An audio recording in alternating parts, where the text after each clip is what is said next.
Bonjour à toutes et à tous. On va poursuivre notre cours sur les vecteurs en étudiant les opérations qu'on peut faire avec ceux-ci. On va commencer en se donnant deux vecteurs u et v. Au départ, on a dit qu'un vecteur symbolise le déplacement quand on fait une translation. La somme de deux vecteurs u et v correspond donc à l'enchaînement de deux translations de vecteurs u et de vecteurs v. Regardez, si j'applique la translation du vecteur u au point A, voilà ce que cela donne. Et si j'enchaîne directement avec la translation de vecteur v, j'ai obtenu au final ce déplacement. Eh bien, c'est ça qu'on appelle la somme des vecteurs u et v. Passons ensuite à la différence des deux vecteurs. La différence des vecteurs u et v correspond en réalité à la somme de u et de moins v. C'est classique, ça correspond à une règle que vous avez déjà vue, à savoir soustraire quelque chose revient à ajouter son opposé. Et si vous ne savez plus ce qu'est l'opposé du vecteur v, je vous rappelle que c'est le vecteur qui a la même direction, la même norme et le sens contraire au vecteur v. On a tout ce qu'il faut pour compléter notre figure. À partir du point A, on applique la translation de vecteur u, suivie de la translation de vecteur moins v. On a donc obtenu ce déplacement qui correspond au final au vecteur u moins v.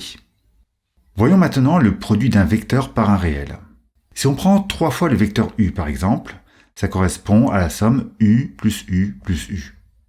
À partir d'un point A, voilà ce que cela donne si on applique 3 fois de suite la translation de vecteur u. Le résultat est donc le vecteur 3 fois u qui a la même direction que le vecteur u, le même sens et qui est une norme 3 fois plus grande. Et si on veut multiplier par un nombre négatif, par exemple moins 2 fois u, il suffit de considérer que c'est 2 multiplié par moins u. L'opposé du vecteur u, c'est le vecteur qui a la même direction, la même norme, mais qui est de sens contraire par rapport au vecteur u.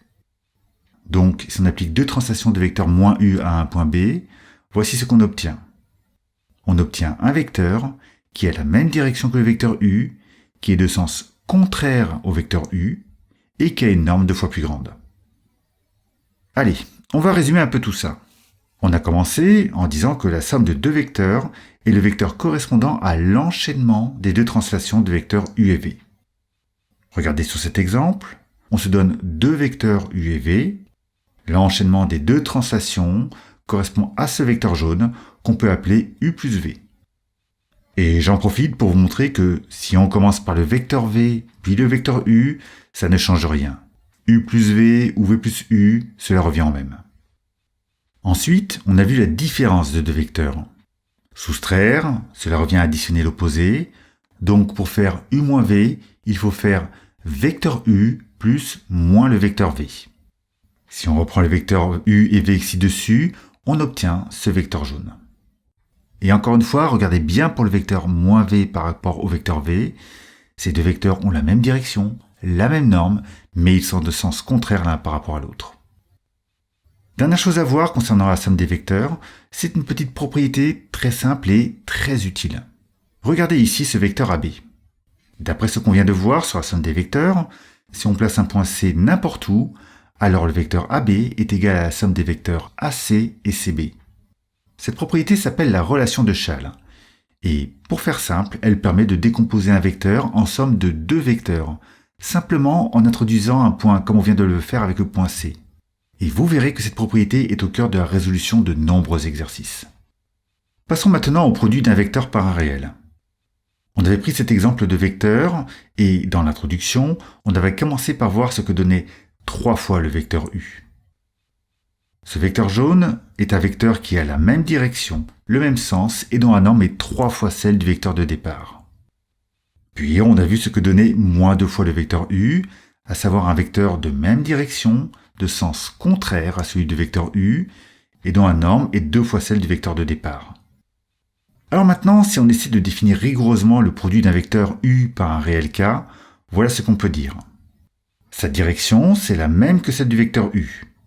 Son sens dépend du signe du nombre k. Si k est positif, alors le vecteur k fois u sera dans le même sens que le vecteur u, et si k est négatif, alors le vecteur k fois u sera en sens inverse. Regardez sur l'exemple. Le sens du vecteur u et celui du vecteur moins 2u sont contraires. Et concernant la norme, j'ai gardé le meilleur pour la fin. La norme du vecteur k fois u est égale à la norme du vecteur u multipliée par la valeur absolue de k. Ne vous enfuyez pas, je vous explique ce qu'est une valeur absolue si vous ne vous rappelez pas ce que c'est, ou bien si vous ne l'avez pas encore vu. Pour faire court, cela permet de ne plus avoir de signe moins pour un nombre négatif. Par exemple, la valeur absolue de 3 est égale à 3, mais celle de moins 2 est égale à 2. La valeur absolue d'un nombre positif donne le même nombre, alors que celle d'un nombre négatif donne son opposé. Concernant le vecteur moins de u, on a dit que sa norme est égale à 2 fois celle du vecteur u. Si on regarde bien, la valeur de k est égale à moins 2. Et donc, on a bien la norme du vecteur moins 2u, qui est égale à la norme de u multipliée par la valeur absolue de moins 2. Prenez bien le temps de lire et de relire ça, c'est le passage le plus délicat. Regardez maintenant la norme du vecteur 3u. Ici, on a k égale 3. Or, la norme de ce vecteur 3u est égale à 3 fois celle du vecteur u, ce qui correspond bien à la norme du vecteur u multipliée par la valeur absolue de 3. Voilà pour cette leçon concernant les opérations. Bien évidemment, il faudra vous entraîner sur quelques exercices pour bien assimiler et maîtriser ces notions, notamment la relation de Chasles. Et vous verrez ensuite à quel point ça peut être pratique de faire de la géométrie en manipulant les vecteurs.